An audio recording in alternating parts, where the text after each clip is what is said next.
Bonjour. Pastel pink in the sunset. Alors aujourd'hui, du coup, je vais vous faire découvrir un masque à l'argile rouge, parce qu'on parle beaucoup de la verte, mais pas beaucoup de la rouge. En même temps, moi je la connaissais pas avant de l'acheter, sans vraiment trop savoir à quoi elle sert, donc voilà, je vais vous la faire découvrir. Voilà, alors, du coup, au niveau vertu de ce masque, ce qu'il faut en retenir, c'est que ça, on va dire que ça nettoie bien.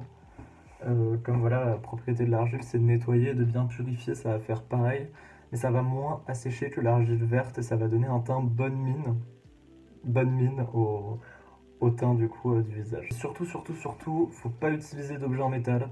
Je saurais pas vous dire pourquoi, mais c'est spécifiquement écrit qu'avec l'argile, faut pas utiliser d'objets en métal. Je pense que ça doit jouer au niveau des propriétés qu'a l'argile. Elle doit peut-être les perdre à cause du métal. Bref, utiliser des trucs en plastique, c'est très bien. Donc du coup, pour ça, argile rouge, acheté au magasin bio. Je pourrais pas vous dire lequel.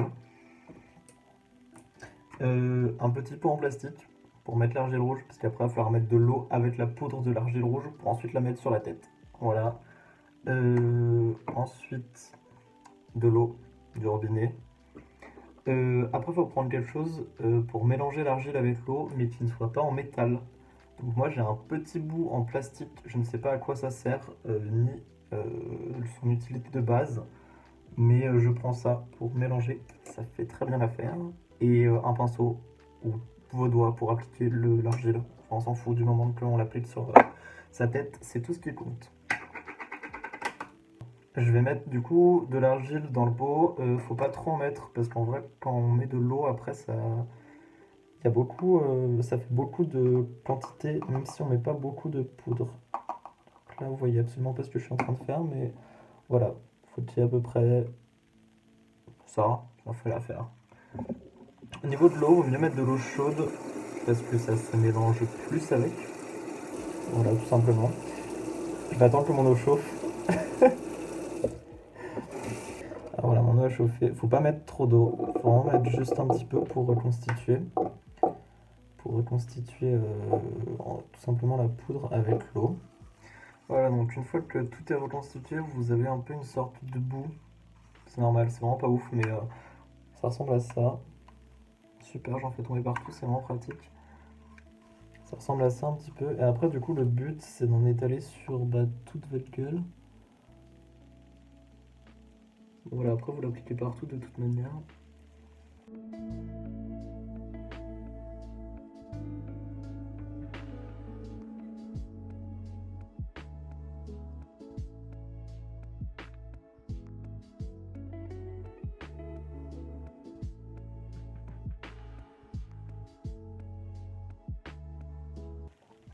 Voilà, alors moi j'en ai mis là, parce que j'ai des trous dans la barbe ici. Sinon vous en appliquez sur toute votre tête. Si vous n'avez pas de barbe, vous en mettez aussi là où vous n'avez pas de barbe. Forcément, j'allais pas en mettre dedans. Et voilà, après vous attendez que ça sèche. Et une fois que c'est sec, bah vous rincez. Donc voilà, du coup j'attends que ça sèche, puis je vous retrouve après. Alors voilà, ça fait à peu près 5 minutes que je l'ai laissé.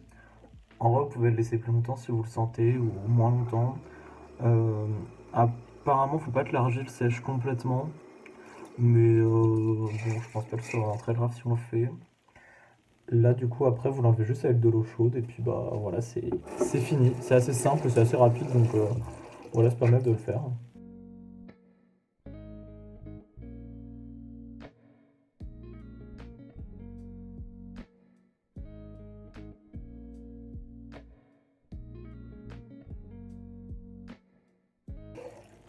Alors voilà, c'est assez facile à rincer. Donc à ce niveau-là, pas de problème.